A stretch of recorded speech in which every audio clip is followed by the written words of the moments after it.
Good morning, girls. Today we are going to begin with the chapter poverty. We are going to do very little today. First, let us do the meaning of poverty. Poverty मतलब कि गरीबी, right? And what is this poverty? Poverty is the inability to fulfill the minimum requirements of life, right? जब कोई इंसान अपनी minimum जो बिल्कुल basic ज़रूरतें हैं, कौन सी मिनिमम रिक्वायरमेंट्स ऑफ लाइफ हैं, ये हैं रोटी, कपड़ा और मकान, right, food, clothing and shelter. जब कोई इंसान ये नहीं पूरी कर पाता तो वो क्या कहलाता है? He said to be poor and he is said to be living in poverty, right? So it is the inability to fulfill the minimum requirements of life. Now poverty can be of two types. It can be absolute poverty or it can be relative poverty, right? Let us look at absolute poverty. For absolute poverty is the poverty which is measured in comparison with poverty line, right? ये क्या है? Comparison with poverty line या गरीबी रेखा। हम एक ऐसा point mark कर लेते हैं जिससे हम डिवाइड कर लेते हैं लोगों को as poor as non poor.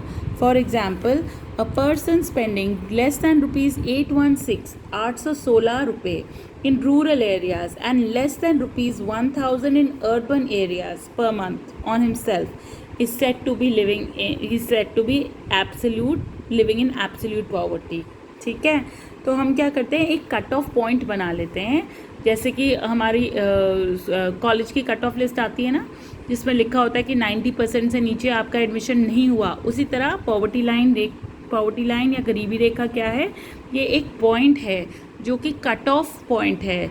अगर आप उससे ज़्यादा खर्चा करते हैं तो आप क्या हैं? आप एब्सोल्यूट पॉवर्टी में नहीं आते, और अगर उससे नीचे हैं तो आप एब्सोल्यूट पॉवर्टी में आते हैं। तो अगर कोई इंसान ₹816 से कम रूरल एरियाज़ में स्पेंड कर रहा है पर मंथ और ₹1,000 से कम कर रहा है इन अर्बन एरियाज़, तो वो क्या है? एब्सोल्यूट पॉवर्टी के अंदर आता है। ठीक है, now let's look at the other concept of relative poverty. Relative poverty is a pairwise comparison between two people, two nations or two classes. pairwise comparison क्या है? ये किन्हीं दो लोगों का comparison है।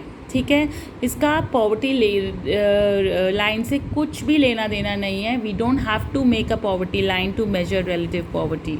For example, if a person A is earning ₹1 lakh per month and a person B is earning ₹4 lakh per month, then both of them are not poor. ठीक है, दोनों ही गरीब नहीं है, बहुत ज़्यादा उनकी तनख्वाह है, but in comparison with person B, person A is earning less, so person A is relatively poorer than person B. ठीक है, so that is what we mean by relative poverty. Relative poverty is present in every country. हर एक country में ये होती है। क्यों? क्योंकि distribution of income क्या है? अनइक्वल होती है। कई लोग ज़्यादा कमाते हैं, कई लोग कम कमाते हैं। जो लोग कम कमाते हैं, they are supposed to be relatively poorer than those people who are earning more, right? So that is the difference between absolute and relative poverty, right? Then we also have to know the definition of poverty incidence ratio. It is also known as the head count ratio. It is the percentage of people living below the poverty line. ठीक है, percentage of people living below the poverty line is called the head count ratio. In the year 2011-2012, it was 21.9%. That means 21.9% of India's population was living below the poverty line. ठीक है, वो अपनी minimum basic amenities, अपनी ज़रूरतें पूरी नहीं कर पाते थे, राइट? और हमको पॉवर्टी इंसिडेंस रेशियो को भी मेजर करने के लिए हमें किसकी ज़रूरत पड़ती है? पॉवर्टी लाइन की। पॉवर्टी लाइन क्या थी? ये एक मिनिमम कट ऑफ पॉइंट है which divides the people into poor and non poor. ठीक है, it's a minimum cut off point which is used to divide people into poor and non poor, right? Now, as I told you, if a person was spending less than ₹816 in rural areas and less than 1,000 in urban areas per month, then he was supposed to be living below the poverty line, right? Now, in terms of calorie intake, right? In terms of calorie intake, if a person is able to fulfill the calorie intake of 2435 calories daily in rural areas and 2045 calories in urban areas, then he is above poverty line, otherwise he is below poverty line. ठीक है, calorie intake rural areas में ज़्यादा है और urban areas में कम है. क्यों? क्योंकि रूरल एरियाज़ में ज़्यादा मैनुअल लोग वर्क करते हैं, ज़्यादातर एग्रीकल्चरिस्ट हैं, ज़्यादातर पैदल चलते हैं, कुएं से पानी भर के लाते हैं औरतें, तो इसीलिए वहाँ पे डेली कैलोरी इनटेक की रिक्वायरमेंट है 2435, whereas in urban areas it is only 2045 calories daily. ठीक है.